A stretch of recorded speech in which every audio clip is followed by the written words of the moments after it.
Yes girls and boys, how are you? I hope कि आप सब लोग घरों पे मस्त ठीक ठाक एंड फिट होंगे। तो चलिए आज स्टार्ट करते हैं हमारा first introduction lecture of about chemistry.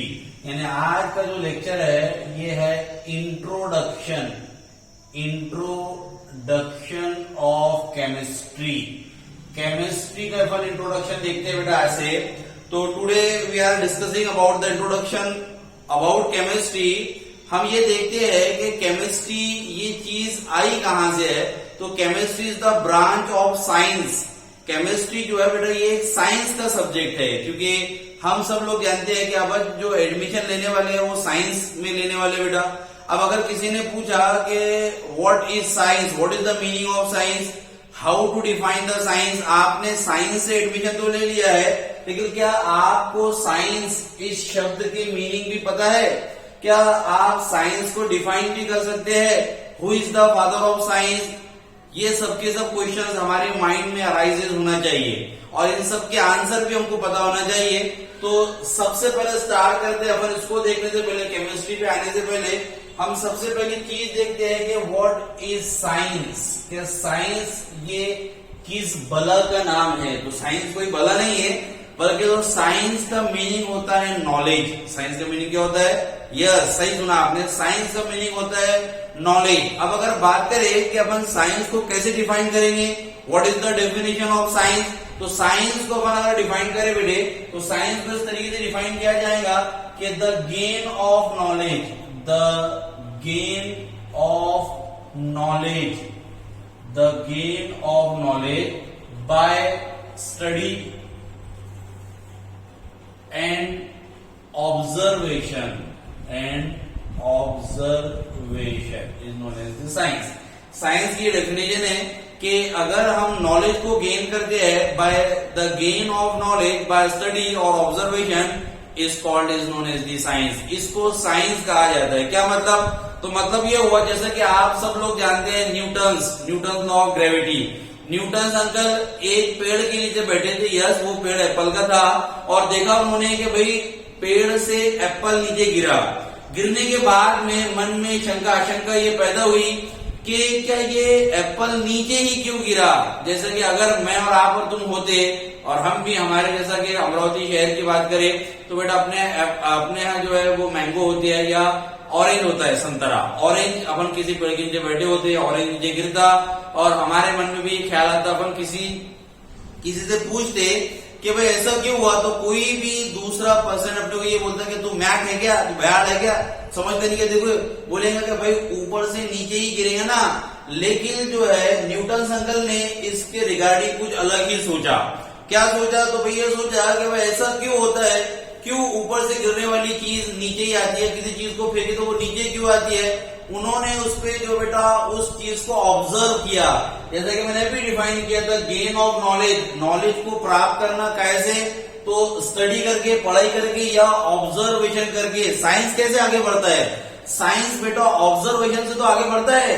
Scientist लोग चीजों को ऑब्जर्व करके उसके रिगार्डिंग प्रिंसिपल, थियरीज, लॉज वगैरह ये सब के सब इंट्रोड्यूस करते हैं। नई फिर इससे डिस्कवरीज होती है और साइंस आगे बढ़ता है। तो न्यूटन ने उसको ऑब्जर्व किया और ऑब्जर्व करने के बाद में वहां पर उसने तुमको और मुझे परेशानी में डाला। क्या परेशानी में डाला? तो यह उसने ग्रेविटेशनल लॉ दे दिया, जिसको मुझको और आपको पढ़ना ही पड़ता है।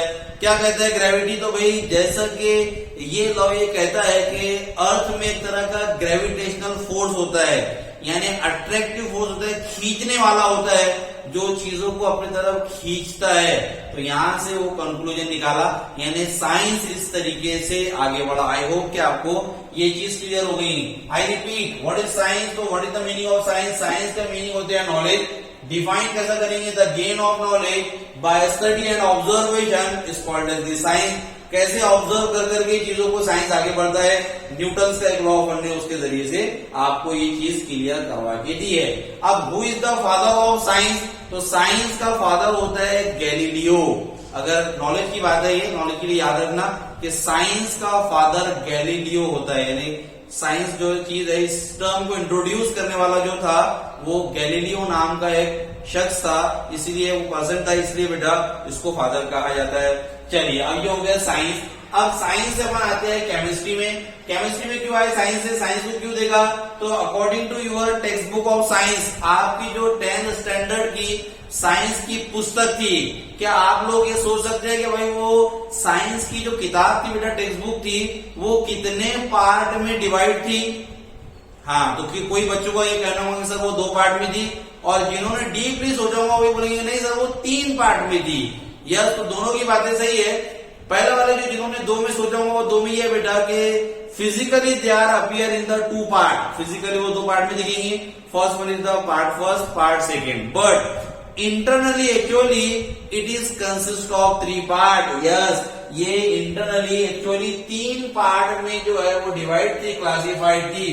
तो ये मैं मान के चलता हूं कि your textbook of science is like a tree, तो मैं लेके चलता हूं कि science is like a tree, ये साइंस जो है वो एक पेड़ की तरह है। ठीक है बेटा, अब each and every trees arises a branches, हर एक ये जानता है कि हर कोई दरख्त को, पेड़ को उसके ब्रांचेस निकलती है, तो यहां से भी इस तरीके से ब्रांच निकलेंगे।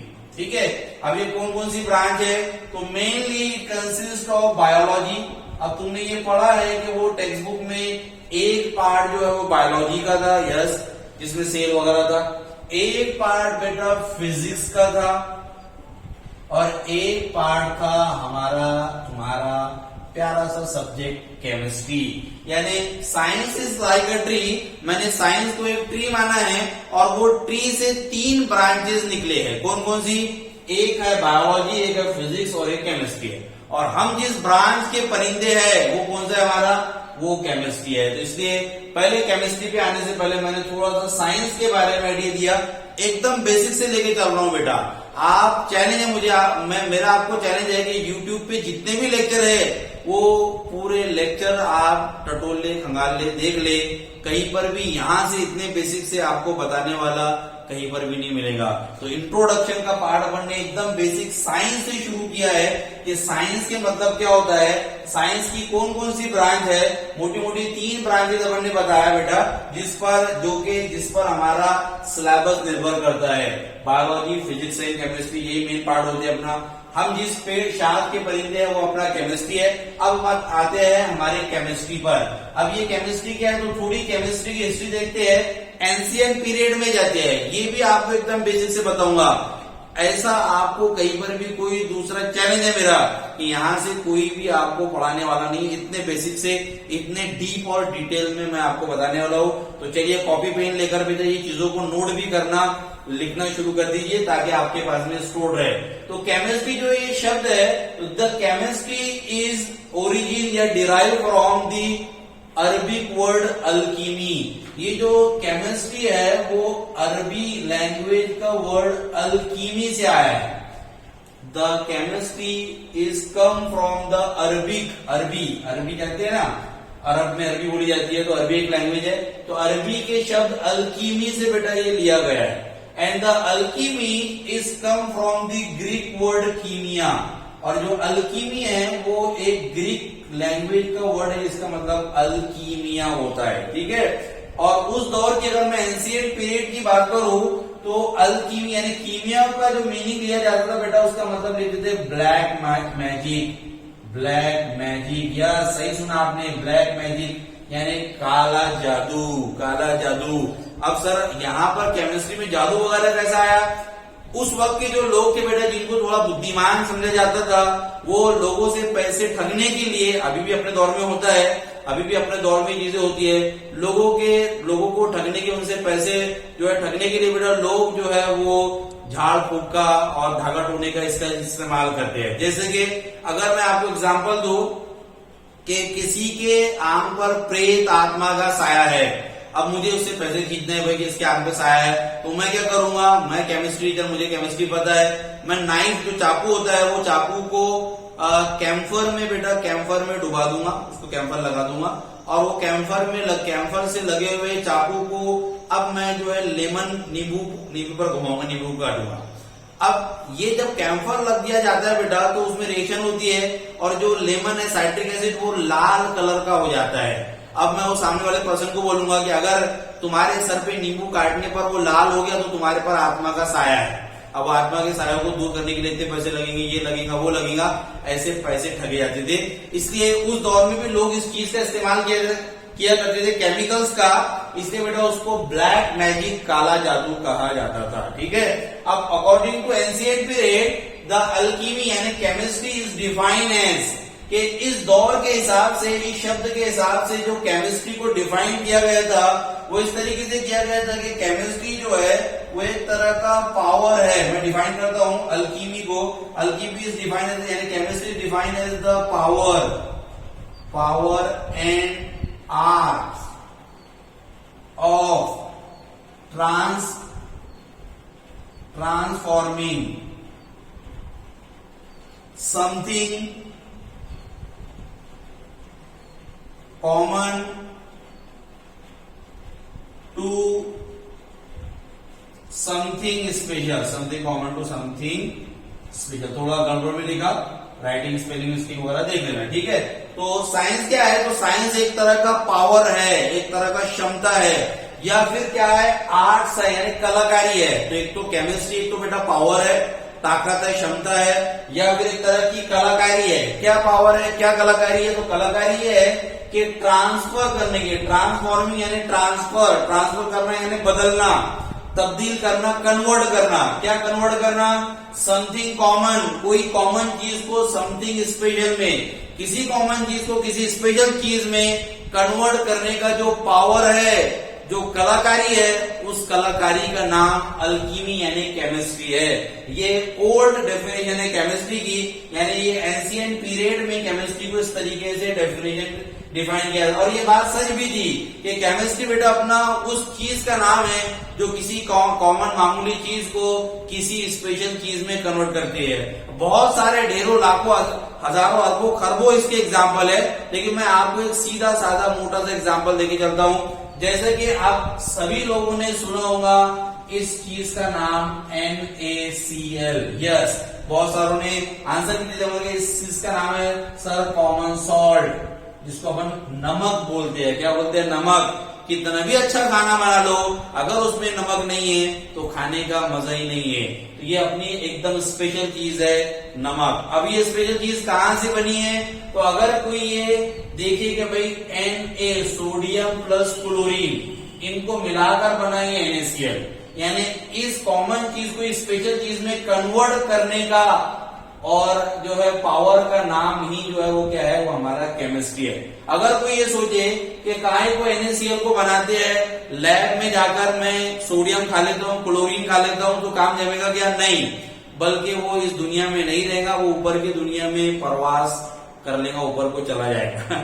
ऐसा इसलिए बेटा कि Na जो सोडियम जो होता है वो एक तरह का, Na एक तरह का मेटल है। मेटल कैसा है? तो मेटल ऐसा है बेटा कि आपने उसको हवा में खुला छोड़ दिया तो आग पकड़ लेता है। ठीक है, यानी हाईली जो है वो आग जो फायर कैच करने वाला है बेटा। क्लोरीन जो है वो एक तरह की पॉइजनस गैस है, तो दोनों भी घातक है, दोनों को आप वैसा इस्तेमाल नहीं कर सकते। लेकिन आप जब दोनों को आपस में मिला के रिएक्शन करवा रहे हैं तो इससे एक नई चीज बन रही है जिसका नाम है सॉल्ट, यानी हमारा नमक। खाने में इसके बगैर मजा ही नहीं है। ठीक है, तो ये डेफिनेशन हुई हमारी। आपको एनसीएल से लाया हूं, यानी एकदम डीप में डिटेल में लाया कि केमिस्ट्री की ओरिजिन किन शब्दों से हुई, क्या मतलब था, केमिस्ट्री को कैसा डिफाइन किया जाता था, यहां से लाया। ठीक है, अब उसके बाद में फिर जो है वो हमारा शब्द केमिस्ट्री इंट्रोड्यूस हुआ। रॉबर्ट बॉयल नाम के साइंटिस्ट ने ये शब्द केमिस्ट्री दिया। अच्छा, और एक पते की बात, इसको भी नोट करके रखेंगे कि उस दौर पे जब ये अल्कीमी या कीमिया कहा जाता था और ये डेफिनेशन थी, उस टाइम पर केमिस्ट्री का फादर कौन था, यानी किसने केमिस्ट्री को जन्म दिया? तो केमिस्ट्री का फादर था बेटा जाबिर इब्ने हय्यान। नाम थोड़ा कठिन है क्योंकि अरबिक लैंग्वेज का है, तो आप नोट करेंगे जाबिर इब्ने हय्यान। ये कौन है? तो ये जाबिर इब्ने हय्यान ये है फादर ऑफ ओल्ड केमिस्ट्री। यहां लिखता हूं मैं फादर ऑफ ओल्ड केमिस्ट्री। हम न्यू केमिस्ट्री का भी फादर देखेंगे। तो ये है father of old chemistry Jabir ibn Hayyan. Arabic scientist है इसलिए अरबी का वो शब्द है उसका, तो ये जाबिर इब्न हय्यान ये बेटा ये है। चलिए अब देखते हैं हमारा कि हम केमिस्ट्री क्या है भाई, अपना शब्द केमिस्ट्री। अब यहां से देखते हैं थोड़ा सा केमिस्ट्री। हाँ, अब ये आया हमारा शब्द केमिस्ट्री। केमिस्ट्री क्या है? तो chemistry is the branch of science. अभी देखा हमने कि केमिस्ट्री एक साइंस की ब्रांच है। It deals with the study of matter. एकदम सिंपल डेफिनेशन तुमको बताया, प्रॉपर डेफिनेशन भी है इसको, जो बाद में अपन बेटा जब अपने ऑनलाइन क्लासेस या ऑफलाइन शुरू हो जाएंगे, अभी तो ये इंट्रोडक्टरी लेक्चर है, तब आपको बताऊंगा। अभी ये देखिए कि भाई केमिस्ट्री क्या है। तो केमिस्ट्री ये साइंस की ब्रांच है। इसमें क्या स्टडी की जाती है? तो इसमें स्टडी की जाती है अबाउट द मैटर। तो मैं शॉर्ट में बताता हूँ, chemistry is the branch of science, it deals with the study of matter. Chemistry science की ब्रांच है और इसमें मैटर के बारे में स्टडी की जाती है। अब ये शब्द निकल करके आया मैटर। मैटर ये शब्द को हर कोई जानता है, ओळखी यानी अपने पहचान का शब्द है। इसको सभी जानते पहचानते बेटा। तो चलिए बताइए, देखिए कि ये मैटर क्या होता है। तो बहुत सारों को शायद इसकी डेफिनेशन पता भी होगी, बहुत सारे ने बोल भी दिए होंगे, लेकिन हमारा वीडियो लेक्चर है तो मुझे पता नहीं चलेगा। तो मैटर क्या है? तो matter is the everything which occupies space and having some mass. I repeat, matter is the everything which occupies space and having some mass. अब हिंदी में सुनो, मैटर हर वो चीज होती है जो कि जगह घेरती है, स्पेस कवर करती है और उसका कुछ ना कुछ बेटा मास यानी वेट यानी कोई वजन उसका होता है, उसको कहा जाता है मैटर। इंग्लिश में लिखने के लिए नहीं आएंगी, लेकिन कंसेप्ट माइंड में फिक्स करके रखना है कि मैटर क्या है। तो मैटर हर वो चीज होती है जो कि जगह घेरती है और उसका वेट होता है, मास होता है।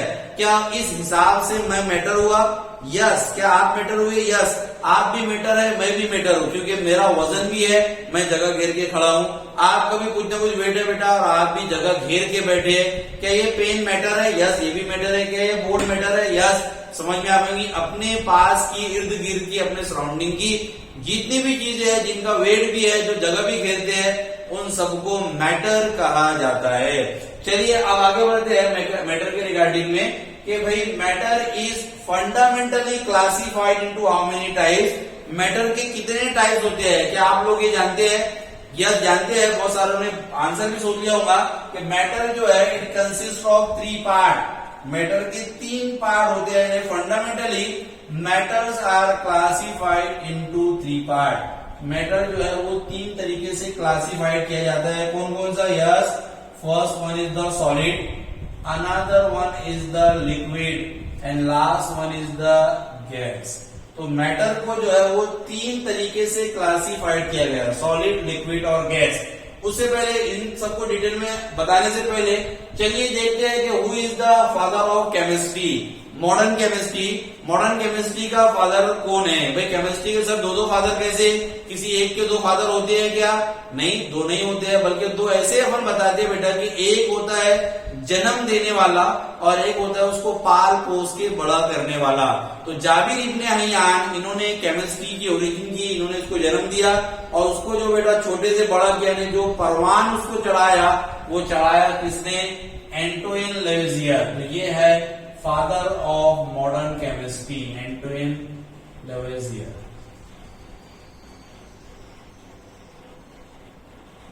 ठीक है, तो याद रखना ये कौन है? ये है फादर ऑफ मॉडर्न केमिस्ट्री। तो जो सब्जेक्ट अपन पढ़ रहे हैं उस सब्जेक्ट के रिगार्डिंग अपने को छोटी से छोटी, बड़ी से बड़ी सब जानकारी होनी को ना। तो फादर ऑफ मॉडर्न केमिस्ट्री कौन है? जाबिर इब्न हय्यान। फादर ऑफ मॉडर्न केमिस्ट्री कौन है? तो एंटोइन लेवेजियर। ये फादर ऑफ मॉडर्न केमिस्ट्री कहलाया जाता है। ठीक है, चलिए अब आते हैं हमारे मैटर पे। मैटर क्या है? तो हर एक वो चीज जो जगह घेरती है और उसका कुछ ना कुछ वेट होता है, वो मैटर उसको कहते हैं बेटा अपन। हमने देखा कि मैटर जो है वो फंडामेंटली 3 टाइप में क्लासिफाई की जाती है, सॉलिड, लिक्विड और गैस। अब देखते हैं अपन के सॉलिड क्या होता है, क्यों सॉलिड को अपन सॉलिड बोलते हैं। तो आप सभी को पता होगा कि भाई सॉलिड के जो पार्टिकल्स होते हैं वो कॉम्पैक्टली अरेंज होते हैं, एक दूसरे से बहुत पास पास चिपके हुए होते हैं। अब एक दूसरे से कौन चिपकेगा? वो चिपकूंगा जिसको एक दूसरे में जिनके बहुत ज्यादा इंटरेक्शन होगा। इंटरेक्शन यानी क्या, तो मेरी तुम्हारे लिए समझने के लिए अपन बोलेंगे मोहब्बत। हाँ, मोहब्बत। तो मोहब्बत जिनके बीच में ज्यादा होती है वो बेटा एक दूसरे के क्लोज होते हैं। जिनके बीच में प्यार मोहब्बत ज्यादा नहीं है वो एक दूसरे के क्लोज नहीं होती है। अब इस मोहब्बत को सर केमिस्ट्री में क्या बोलेंगे, तो इस मोहब्बत को केमिस्ट्री में कहा जाता है इंटरमोलिकुलर फोर्स ऑफ अट्रैक्शन। तो हम बोलेंगे in solid the molecules are very close to each other. इसको नोट करेंगे, in solid the molecules are very close to each other because they are due to intermolecular force of attraction। यानी यहां पर जो intermolecular force of attraction होता है वो कौन सा होता है, strong intermolecular force of attraction. जितना strong intermolecular force of attraction होगा पार्टिकल एक दूसरे से उतने ज्यादा क्लोज होंगे, इसलिए सॉलिड के पार्टिकल एक दूसरे से क्लोज होते हैं। अच्छा, और क्या, और दो प्रॉपर्टीज और याद रखना है कि solid having definite shape and definite volume. हर कोई सॉलिड का वेल डिफाइंड शेप होता है बेटा, जैसा पेन का शेप है, और तो और इसका वॉल्यूम भी होता है, यानी वो पर्टिकुलर अमाउंट में जगह भी कवर करता है। तो ये हो गया सॉलिड की दो खासियत, दो प्रॉपर्टीज, कैरेक्टरिस्टिक। क्या, solid having definite shape and solid having definite volume. क्या हम सॉलिड को क्रॉस कर सकते हैं? क्या अगर मैं फाइट मारूं तो क्या मेरा फाइट बेटा ये बोर्ड को पार करके दीवार करके चला जाएगा? या किसी बच्चे को मैं आप में से बोलूंगा बेटा भाग करके आ, और भाग करके आगे ये वॉल से क्रॉस निकल के बता, क्या ऐसा हो सकता है? क्या उसने भागने की कोशिश की, इसको सर भी मारा, तो क्या ये सर उसका आर पार जाएगा कि सर फूट जाएगा? बल्कि सर फूट जाएगा। यानी सॉलिड को हम क्रॉस नहीं कर सकते। क्यों नहीं कर सकते? मॉलिक्यूल्स बहुत नजदीक है। ठीक है। दूसरी चीज liquid. In case of liquid the particles are away from each other as compare to solid. Solid की अपेक्षा लिक्विड के पार्टिकल एक दूसरे से दूर दूर होते हैं। क्यों ऐसा होता होगा? What is the reason? Solid में क्यों पार्टिकल नजदीक थे?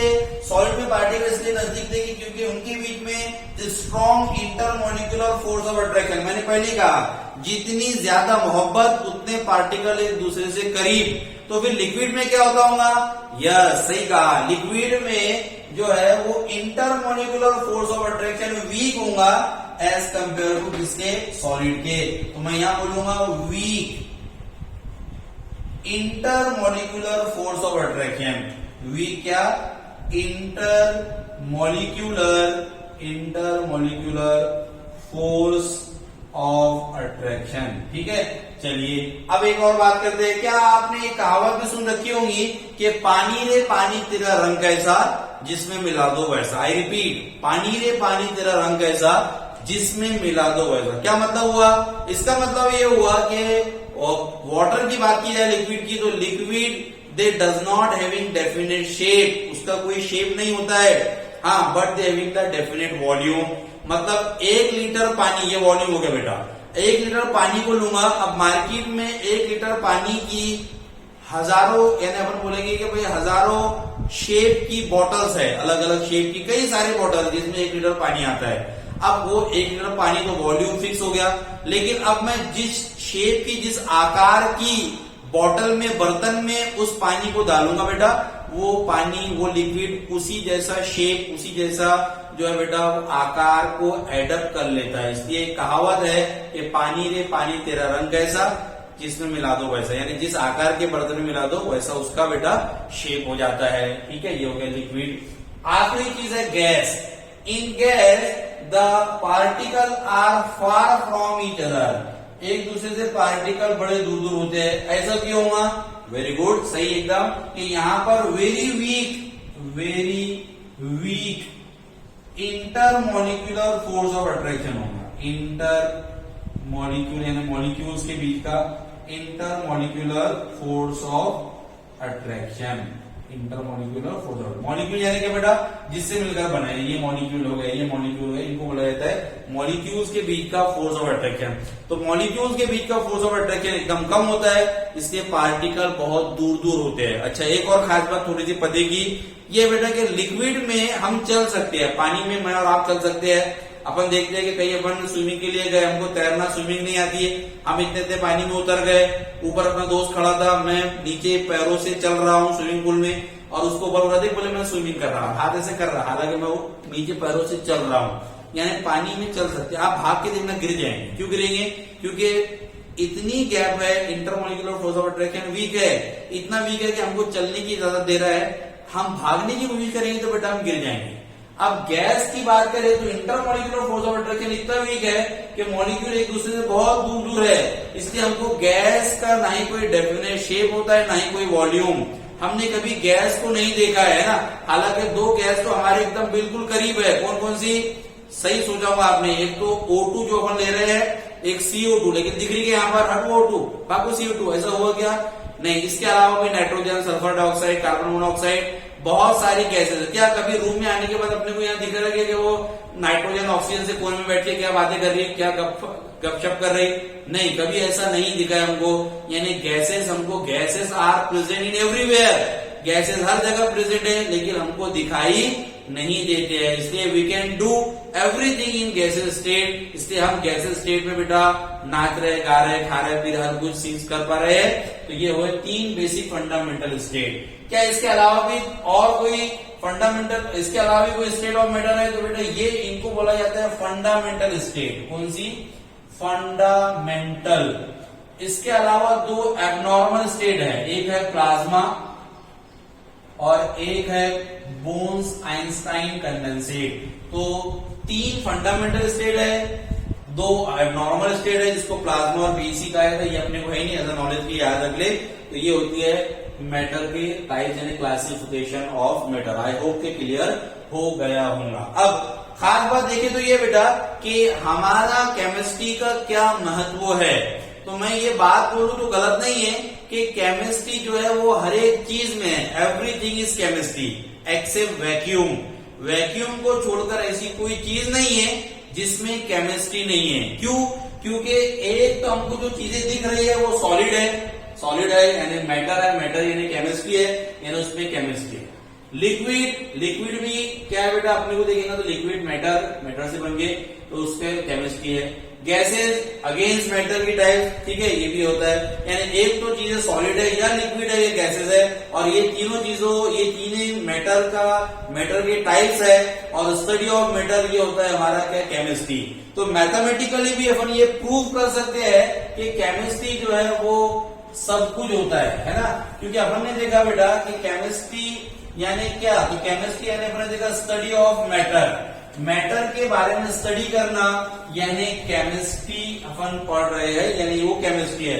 तो मैं ये चीज लिखता हूं कि भाई chemistry is equal to matter, ये लिख सकता हूं मैं, यस। और मैटर यानी क्या कहा हमने, मैटर यानी कहा अपन ने एवरीथिंग, ये तो कहा ना भाई कि एवरीथिंग इज मैटर, हर कोई चीज जो जगह घेरती है इसका वजन होता है एक्सेप्ट वैक्यूम, ये सब मैटर होती है।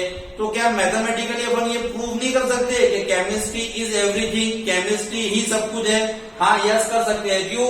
क्योंकि भाई मैटर की जगह पर उसकी वैल्यू पुट अप कर दो, तो केमिस्ट्री इज इक्वल टू क्या हो जाएगा, हाँ yes, chemistry is equal to everything.